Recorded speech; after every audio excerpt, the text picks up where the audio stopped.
Hi, ಎಲ್ಲರಿಗೂ welcome. Vaikuntha ಏಕಾದಶಿಯ ಶುಭಾಶಯಗಳು. ನಾವು ಕೂಡ ಮನೇಲಿ ಪೂಜೆ ಮುಗಿಸಿ ದೇವಸ್ಥಾನಕ್ಕೆ ಹೋಗಿ ಬರೋಣ ಅಂದ್ಕೊಂಡು ಹೊರಡ್ತಿದ್ವಿ. ನಾವೆಲ್ಲ ಸಂಪ್ರದಾಯ ಪ್ರಕಾರ ದೇವಸ್ಥಾನಕ್ಕೆ ಹೋಗ್ಬೇಕಾದ್ರೆ ಸೀರೆ ಉಟ್ಕೊಂಡೇ ಹೋಗಬೇಕು. ಬಟ್ ಸೀರೆ ಉಟ್ಕೊಂಡೇ ಹೋಗಬೇಕು ಅಂತೇನಿಲ್ಲ, ಆದರೆ ಮದುವೆ ಆಗಿರೋ ಒಂದು ಹೆಣ್ಣು ಸೀರೆ ಉಟ್ಕೊಂಡು ಹೋಗೋದೇ ಸಂಸ್ಕೃತಿ ಪ್ರಕಾರ ಸರಿ. ಹಾಗಾಗಿ ನಾನು ಯಾವಾಗಲೂ ಅಷ್ಟೇ ದೇವಸ್ಥಾನಕ್ಕೆ ಹೋಗ್ಬೇಕಾದ್ರೆ ಸೀರೆ ಉಟ್ಕೊಂಡೇ ಹೋಗೋದು. ನನಗೇನೋ ದೇವಸ್ಥಾನಕ್ಕೆ ಹೋಗ್ಬೇಕಾದ್ರೆಲ್ಲ ಸೀರೆ ಉಟ್ಕೊಂಡು ಹೋಗೋಕ್ಕೆ ತುಂಬ ಇಷ್ಟಪಡ್ತೀನಿ. ಸೊ ನಾವು ಕೂಡ ಹತ್ರದಲ್ಲೇ ಇರೋ ವೆಂಕಟೇಶ್ವರಂಗೆ ಹೋಗಿದ್ವಿ. ಯಾಕಂದರೆ ವೈಕುಂಠ ಏಕಾದಶಿ ಆಗಿರೋದ್ರಿಂದ ವೆಂಕಟೇಶ್ವರಂಗೆ ಹೋಗೋಣ ಅಂದ್ಕೊಂಡು ನಾನು ನನ್ನ ಹಸ್ಬೆಂಡ್ ಹೊರಟ್ವಿ. ಅಲ್ಲೇ ಹೋಗ್ತಾ ಹೂವೂ ತೊಗೊಂಡೋಗಿದ್ವಿ.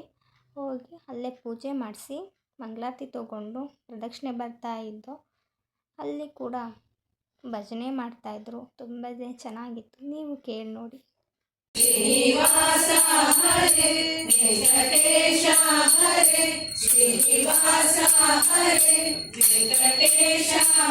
ಹಿಂದೆ ಬಂದ್ರಲ್ಲಿ ವೆಂಕಟೇಶ್ವರ, ರೈಟ್ ಸೈಡ್ಗೆ ಲಕ್ಷ್ಮಿ, ಲೆಫ್ಟ್ ಸೈಡ್ಗೆ ಪದ್ಮಾವತಿನ ಕುಣಿಸಿದ್ರು.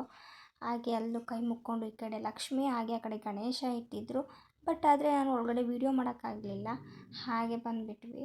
ಹಾಗೆ ಬರ್ತಾ ಬರ್ತಾ ಪ್ರಸಾದ ಇಸ್ಕೊಂಡು ಕೂತಿದ್ದು ಸ್ವಲ್ಪ ಹೊತ್ತು ಹೊರಟ್ವಿ. ತುಂಬಾ ಖುಷಿ ಸಿಕ್ತು ನನಗಂತೂ ದೇವಸ್ಥಾನಕ್ಕೆ ಹೋಗಿ ಬಂದಿದ್ದು. ಹಾಗೆ ಹೋಗ್ತಾ ಹೋಗ್ತಾ ಪಾನಿಪುರಿ ತಿನ್ನಬೇಕು ಅನ್ನಿಸ್ತು. ನನಗಂತೂ ಪಾನಿಪುರಿ ಅಂದರೆ ತುಂಬಾ ಇಷ್ಟ. ನನ್ನ ಯಜಮಾನ್ರು ಕೊಡಿಸಿ ಅಂತ ಅವ್ರು ಕೊಡಿಸಿದ್ರು. ತಿಂದ್ಕೊಂಡು ಅಲ್ಲೇ ಕೂತಿದ್ದೆ ಬಂದ್ವಿ. Thank you for watching. ಇದೇ ರೀತಿ ಸಪೋರ್ಟ್ ಮಾಡ್ತಾಯಿರಿ.